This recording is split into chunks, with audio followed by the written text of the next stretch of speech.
Okay, so let's go to paragraph 6, pending bills, 6.1. On this paper, it is 14. 14 on this one. Thank you, Chair. Just a minute,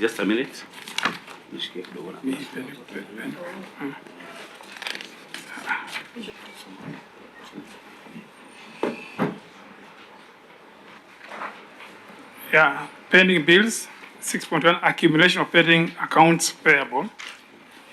Annexes 2 and 3 of the financial statements reflect pending accounts payable and other pending payables balances 999,082,032 and Kenya shillings 675,704,737 respectively. However, review of the support schedule revealed that pending bills amount to Kenya shillings 339,032,378, which should have been a first charge in the subsequent years related to the period between 2014 to 2015 and 2021 to 2022. This was contrary to Regulation 41, Subsection 2 of the Public Finance Management County Government Regulations 2015, which provide that debt service payments shall be a first charge on the county revenue fund, and the accounting officer shall ensure this is done to the extent possible that the county government does not default on debt obligations.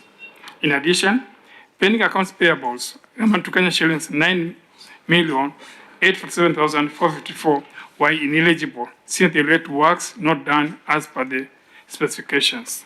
In the circumstances, management is in breach of the law and continued accumulation of pending bills expose the county executive to potential losses. Thank you. Thank you, Governor. Can you take us to the page where you are going to respond to? Thank you, Chair. That's from page 18 of the analysis template. And if I may read, Chair, the county executive has prioritized pending bills on a first charge basis. The county on-source revenue gradually increased from 46 million to 152 million in the financial year 2023-24 to 166 by Q3 of 2024-25. On contingent liabilities, the county executive has made provisions for legal fees on unforeseen occurrences. The pending accounts payable amounting to 9,847,454 relates to projects that were incomplete during the audit exercise but have since been completed.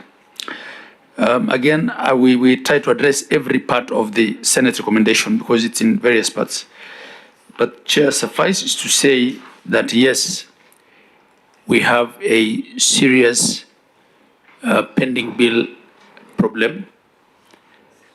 It is historical in the sense that in the 5 years between 2017 and 2022, and I've said this before Senate before, our procurement system completely collapsed between 2017 and 2022. It's ordinary for when regimes to change for there to be some pending bills. But because the counties are not allowed to run a deficit budget, the money they leave should be able to cover the pending bills that they leave. But what happened in Wajir in 2017 to 2022 is probably a worst case scenario on pending bill management issue. And the problems are twofold. One is, first of all, knowing what is genuine and what is not genuine, because when the numbers don't agree at any level between the audit reports, between the handover reports, and even between various audits that we try to do. But what we've resorted to is to pay what is physical and what can be seen as a priority. And we budget that and every year try and chip off from that number. the pending bill that we inherited is unreasonable given our finances, but we're doing our best to pay. We're paying for physical structures, we're paying for things that can be verified, which have no issues. But most importantly, we are ensuring that we are not adding to the problem. And I know the members who are also transitioned from the previous committee do understand what I'm talking about. Chair, to just put it into perspective, pensions alone, we inherited something in the region of 800 million shillings for principal sums of pensions not paid. When you factor in interest and penalties, it comes to a region of 1.3 billion shillings. Yet we are paying our monthly pension and all our statutory reductions on time. We have regularized our position with KRA because KRA also had huge unpaid taxes when we came in. So, from where I sit, Chair, and I'm ready to say this as Chair of Council, the pending bills in counties is a fiscal mismanagement issue. There should be no reason why a county should have pending bills that it cannot pay, notwithstanding the challenges of delays in releases and disbursements. It should just merely be a timing issue. But we find ourselves in this space. We are trying to do what we can, and we are not adding to the problem. I don't want to go into the figures because even year on year, the opening balances of pending bills from one audit to the next audit do not marry or do not agree. Wajir has a unique problem of pending bills because of that collapse. I am doing my best in this administration to pay what is genuine and to not add to the problem. Governor, through your chair, you are not answering the query. We understand all those challenges, but the query here is the 9 million that was paid and it was ineligible. Why was it paid? As you have said, you are doing verification. That is the query. OAG, am I right? You are right, Chair. Thank you. Chair, the response to that is in the last bit. You know, the query has many aspects, Senator. There are many. If you look at the Senate recommendation, it was not just one query, it was many parts of a query. It's talking about pending bills, valid pending bills, prompt payments, and this is why I answered all of them. And that particular one says the pending accounts payable amounting to 9.8 relates to projects that were incomplete during the audit exercise, but which have since been completed. So this is a physical project which was incomplete at the time of the audit, but complete by the time of the payment. Is that so, Auditor, that the 9,800,000 that has been queried, which you have indicated was ineligible, were for projects that are now complete? That's subject to confirmation. Our query states that the 9 million was not supported, therefore it's like infectious. Yeah, Governor, the query is that there was a 9 million that was paid for project works or for, since they were related to works not done as per specifications. So the certificates that were raised for works done, not done as per specifications. What is the response to that? Those were that the work has now been completed to the satisfaction of, and as at the time of the audit, the auditor picked that they were not done to specification, but by the time we were they paying, were paid. Governor, Somebody needs to what do respond you to that understand one. by they were not paid by that time, No. Chair. What do you understand by the word ineligible? It should not have been paid. You can have one of your officers assist you to respond to that one. Yes, Chair, my chief officer for budget, who is the person who has to initiate any payment in the system for a completed project, is here and is the one who's given me that advice. I'll ask him to respond. I'm sure he can handle it. Let's see what he has to say. The issue is not completion. The issue is Thank you, Chair.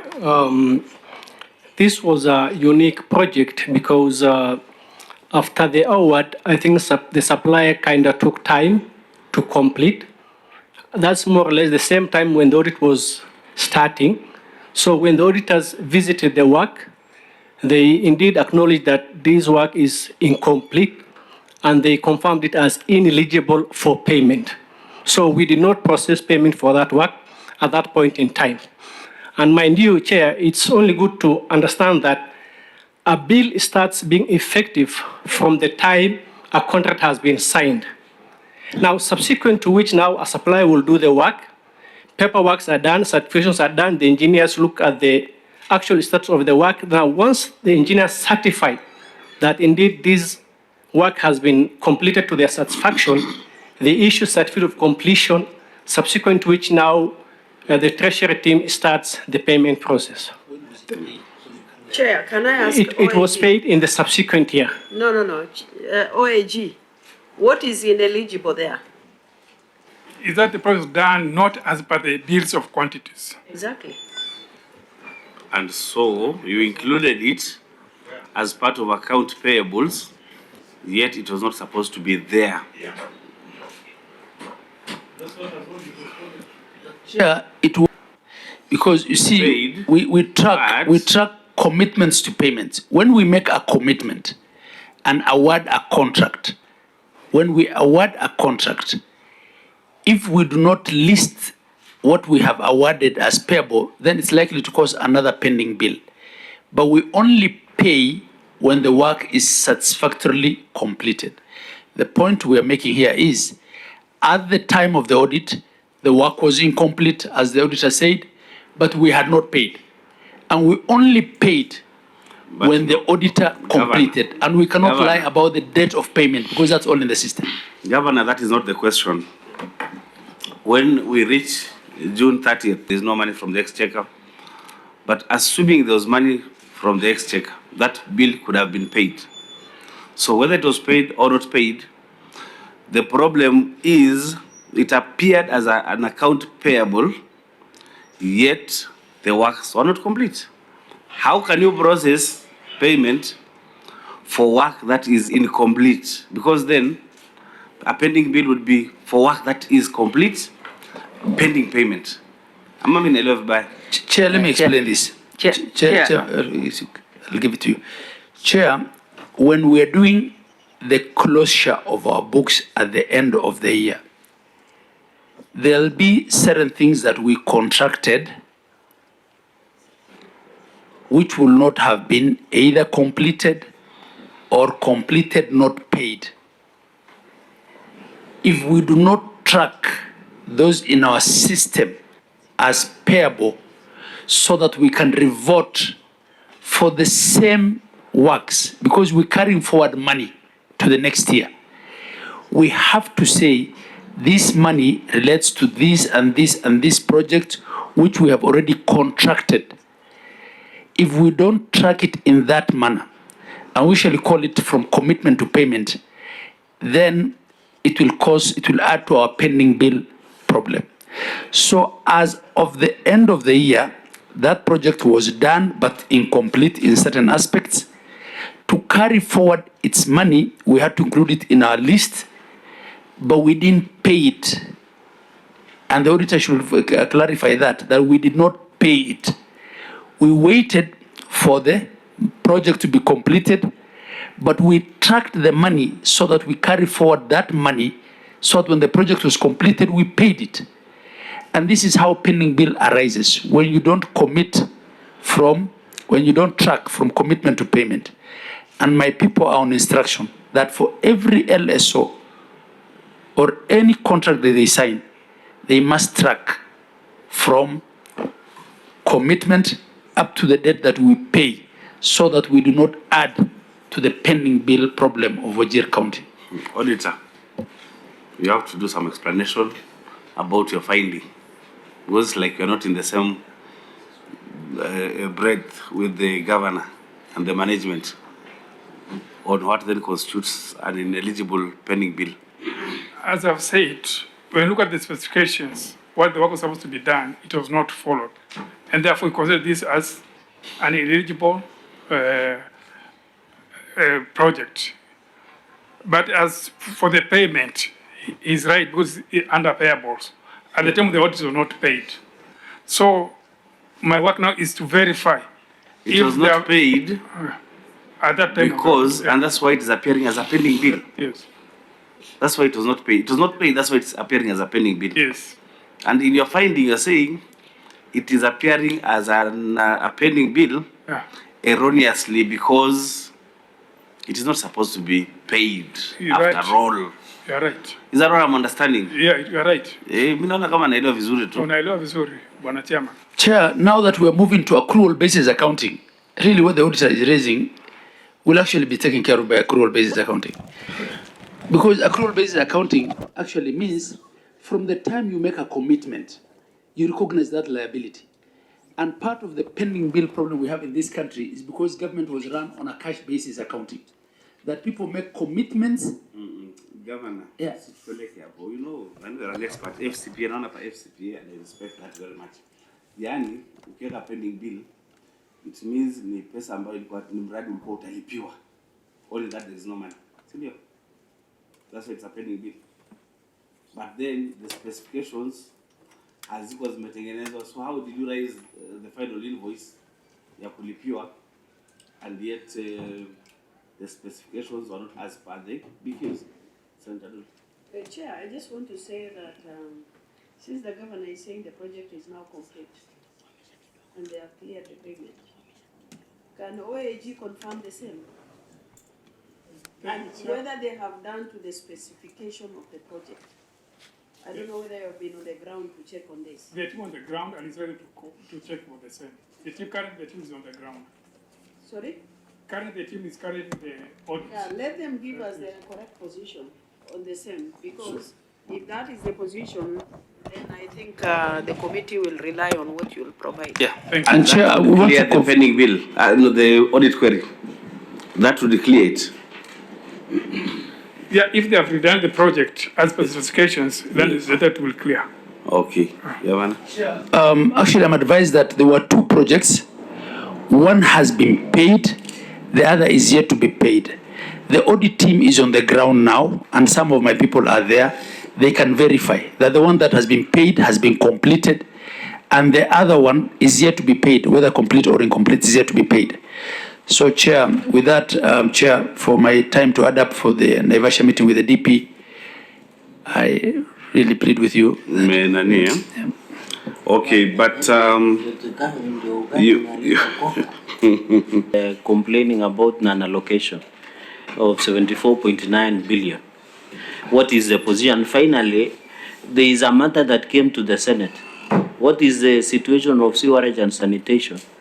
I'm told Wajir town you are just dumping waste anyhow. Thank you, Chair. Thank you. I'll quickly answer monies that we were waiting for Treasury to release. They have since, yesterday actually, they released the April allocation. They had released the balance of March, I think, immediately after my statement. So now up to April has been released by Treasury. Of course, it takes a bit of process to access that money through the control of budget. So we are hoping that by 30th of June, National Treasury will have released every shilling of equitable share. We also want to bring to the attention of Senate that the County Additional Allocation Act passed very late in the day, and we are still to receive the money for conditional grants, all conditional grants, to be released by National Treasury, and we're hoping they'll also release before the end of the fiscal year so that we avoid reappropriation in the next year.